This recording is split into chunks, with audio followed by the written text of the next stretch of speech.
कांग्रेस का रोष प्रदर्शन चंडीगढ़ के अंदर चल रहा है और इस वक्त हमारे साथ मौजूद है पूर्व मंत्री कैप्टन अजय यादव।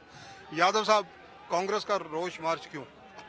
देखिए, जो देश का अन्नदाता है, किसान है, जो पूरे देश का पेट भरता है, उसके खिलाफ 3 काले कानून बनाए हैं। उसके विरोध में आज हमारी पार्टी ने राजभवन का जो घेराव करने का कार्यक्रम बनाया था। और ये लोग जो हैं, ख़ास तौर पे जो खट्टर सरकार ने जो टीयर गैस और लाठीचार्ज जो किसानों पे किया, और पिछले 45 दिनों से हमारे 46-47 दिन हो गए हैं, हमारे किसान जो हैं डटे हुए हैं और 60 से ज़्यादा लोग किसान हमारे शहीद हो गए हैं। तो उनके समर्थन में आज कांग्रेस जो है वो जुटी है। और मैं समझता हूँ कि इसको झुकना पड़ेगा केंद्र सरकार को, और जो तीनों कानून हैं उनको वापस लेना चाहिए। और सबसे बड़ी बात यह है कि जब तक किसानों की मांगे पूरी नहीं होती है, हम लोग इसी तरीके से किसानों के साथ देते हैं। कैप्टन साहब, राजभवन तक तो पुलिस जाने नहीं देगी जिस प्रकार से बैरिकेडिंग है। ये पूरा यहाँ पर पुलिस राज है, और जिस तरीके से ये रोक रहे हैं, इसे दर्शाता है कि हिटलरशाही है।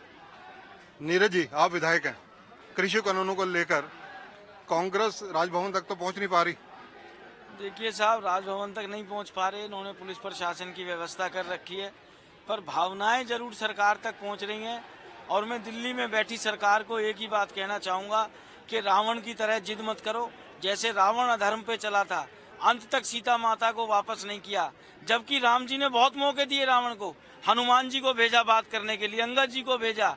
ऐसे ही बातें तो हो रही हैं। लोकतंत्र में जनता जनार्दन ही हमारी भगवान है, और आज हमारे भगवान 1-1 डिग्री टेम्परेचर में 50-50 दिन तक पड़े हैं, शहीद हो रहे हैं, और दिल्ली में बैठे लोग सुस्त पड़ रहे हैं। मैं एक ही बात कहूंगा कि दिल्ली में बैठे हुक्मरानों, रामचरितमानस की एक चौपाई पढ़ लो। काक कंकले भुजा उड़ाई, एक ते छीनी एक ने खाई। रावण को भी अपनी भुजाओं पर बहुत घमंड था, और जब वो मरा तो उसकी भुजा नीचे पड़ी थी और चील को हुए गिद्ध उसको खा रहे थे। जनता की बात को मत नकारो, जनता की बात को मानो। जनता जो चाहती है कानून उसी हिसाब से बने। दिव्यांशु बुद्धि राजा, NSUI के प्रदेशाध्यक्ष। दिव्यांशु, कांग्रेस आज संगठित नजर आ रही है, सभी नेता मौजूद हैं।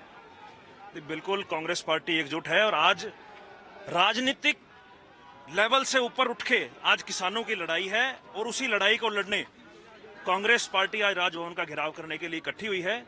और जिस प्रकार से देश के हालात हैं, आज बीजेपी पार्टी के पापों का घड़ा भर चुका है। जिस प्रकार से पूरे देश में अलग अलग जगह प्रदर्शन हो रहे हैं और किसान धरने पर बैठे हैं, दिल्ली को चारों तरफ से घेर के बैठे हैं, ये दर्शाता है कि आने वाले समय में बीजेपी पतन की तरफ बढ़ेगी, और ये तीनों काले कानून बीजेपी सरकार को वापस लेने पड़ेंगे। जिस प्रकार से कृषि कानूनों को लेकर सेंट्रल गवर्नमेंट ये कह रही है कि हम अमेंडमेंट को तैयार हैं, इसके बावजूद कांग्रेस का विरोध क्यों? बात आज कांग्रेस या किसी और पार्टी की नहीं है, बात आज किसानों की है। आज किसानों की लड़ाई है, आज किसी राजनीतिक दल की लड़ाई नहीं है। और बात यहाँ किसान यूनियंस ने, ये तीनों काले कानून ये बोल रहे हैं कि हम किसानों के फायदे के लिए लेके आए हैं, जबकि किसान कह रहे हैं कि हमें अपने फायदा नहीं कराना भाई, हमें ये तीनों काले कानून नहीं चाहिए। तो सिंपल सी बात है, किसी को आप फायदा कराना चाह रहे हो और वो आदमी उसको मांग ही नहीं कर रहा, तो इसलिए केंद्र की सरकार को ये तीनों काले कानून वापस लेने चाहिए। त्रिलोचन सिंह जी करनाल से मौजूद हैं। त्रिलोचन सिंह जी, कांग्रेस आज सड़कों पर है। कांग्रेस आज से नहीं, पहले दिन से ही सड़कों पर है। अलग अलग तरह के धरने हुए, विधानसभा में हुआ, पैदल यात्रा की गई, पहले भी गवर्नर को नोटिस देने की कोशिश की गई, लेकिन आज फिर जब नजर आ रहा है कि 9 बार मीटिंग होने के बावजूद भी सरकार, केंद्र सरकार 3 काले कानून रद्द करने नहीं जा रही, तो आज कांग्रेस ने ऑल इंडिया लेवल पर सड़कों पर उतरने का एक जो श्रेय लिया है।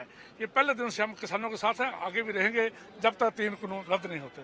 और लोगों से बात करने की कोशिश करते हैं, पूर्व गृह मंत्री हैं सुभाष बत्रा जी। सुभाष बत्रा जी से बात करेंगे। बत्रा जी, ये जो कांग्रेस का कृषि कानूनों को लेकर विरोध प्रदर्शन चल रहा है, इसका अहम कारण क्या समझते हैं? अहम कारण ये है कि देश में भारतीय जनता पार्टी की और नरेंद्र मोदी जी की, देश के प्रधानमंत्री की हठ धर्मिता है, और लाखों किसान आज सड़कों पे बैठे हैं दिल्ली के चारों ओर, जो दिल्ली राजधानी है देश की। मैं तो ये कहता हूँ कि इससे बड़ा अन्याय, इससे बड़ा अनर्थ ये हो ही नहीं सकता। राजभवन को तो घेरने देंगे नहीं चंडीगढ़ पुलिस और प्रशासन के लोग। जी, आज देखो हजारों की तादाद में पुलिस आई हुई है, और इससे बड़ा प्रदर्शन कांग्रेस का कांग्रेस पार्टी का कभी नहीं हुआ। कांग्रेस एकजुट नजर आ रही है। कांग्रेस बिल्कुल एकजुट नजर आ रही है। आपके सामने कुमारी शैलजा जी, चौधरी भूपेंद्र सिंह हुड्डा, रणदीप सुरजेवाला, मैडम किरण चौधरी, सभी कैप्टन अजय यादव सारे इकट्ठे हैं। आज कांग्रेस बिल्कुल एकजुट होके इस भारतीय जनता पार्टी के जन विरोधी नीतियों का मुकाबला करेगी और डट के मुकाबला करेगा और किसानों का पूर्णतः समर्थन करती है। कांग्रेस का अगला स्टेप क्या होगा अगर अब भी सुनवाई नहीं होती तो? कांग्रेस का अगला स्टेप ये होगा कि जब तक 3 काले कानून वापस नहीं होंगे, कांग्रेस आखिरी छोर तक लड़ाई लड़ती रहेगी। अभय चौटाला ने भी आज से ट्रैक्टर मार्च शुरू कर दिया। अबे चौटाला ने तो पहले इस्तीफा भी दिया है और पोस्ट डेटेड इस्तीफा दिया है, जिसका कोई वैल्यू नहीं होती है। चलो, जो भी किसानों के हक में चल रहे हैं, मैं तो कहता हूं उनको भी मुबारकबाद और सभी को किसानों के लिए एकजुट होकर लड़ाई लड़नी। कृषि कानूनों पर सुप्रीम कोर्ट ने जो कमेटी बनाई, उनके एक सदस्य ने इस्तीफा दे दिया। मैं ये कहता हूं कि ये सुप्रीम कोर्ट की जो कमेटी बनाई गई है, इसको जो भी 4 मेंबर बनाए हैं, ये चारों के चारों तो किसान विरोधी हैं। इन्होंने तो पहले अपना बयान दे रखा है। तो ये एक सुप्रीम कोर्ट ने, मैं उनके ऊपर कोई टिप्पणी नहीं करना चाहता, मैं इतना ही करना चाहता हूं कि सुप्रीम कोर्ट दोबारा से इसका संज्ञान ले और ये 3 काले कानून इनको फौरन रद्द करे और वापस ले। अब विधायक महोदय से बात करते हैं। विधायक जी, कृषि कानूनों को लेकर आज आप सभी का प्रदर्शन चल रहा है। राजभवन तो जाने नहीं देंगे, चंडीगढ़ पुलिस के कड़े प्रबंध है। देखिए, जो ये काले कानून, जिनको काले कानून की संज्ञा दी जा रही है, ये वाकई में काले कानून है। इनसे किसान उजड़ जाएगा, तबाह हो जाएगा, बर्बाद हो जाएगा। और किसान के साथ साथ जो खाने वाले लोग हैं, अनाज खाते हैं, जो जिनको कुछ थोड़ा बहुत सरकार भी देती है, वो भी बंद हो जाएगा। और जो खरीद के खाते हैं, वो भी बहुत महंगा उनको मिलेगा। जब सेंट्रल गवर्नमेंट ये कह रही है कि अमेंडमेंट करने को तैयार है, तो आखिर विरोध किस चीज का है? नहीं, जब इनको खत्म ही कर दो, अमेंडमेंट क्या बात है इसमें?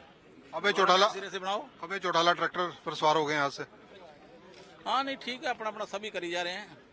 कांग्रेस भी कर रही है, कांग्रेस तो शुरू से लगी हुई है। आपने देखा होगा कि राहुल गांधी जी ट्रैक्टर यात्रा करके जा चुके हैं, जो कि 2-3 महीने पहले की बात है। धन्यवाद विधायक जी। तो अब आपको दिखाते हैं यहाँ पर ये जो रोष प्रदर्शन चल रहा है। यहाँ पर कांग्रेस के द्वारा रोष प्रदर्शन किया जा रहा है, बैरिकेडिंग की गई है और चारों तरफ देखिए पुलिस का प्रबंध है। यहाँ पर water cannon, police forces, Vajra और सब तैनात हैं।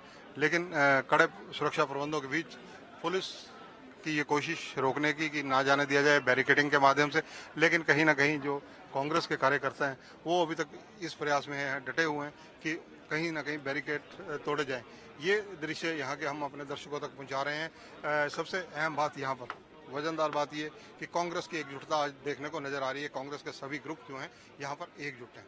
कैमरामैन के साथ चंद्रशेखर धरनी, पंजाब केसरी टीवी, चंडीगढ़।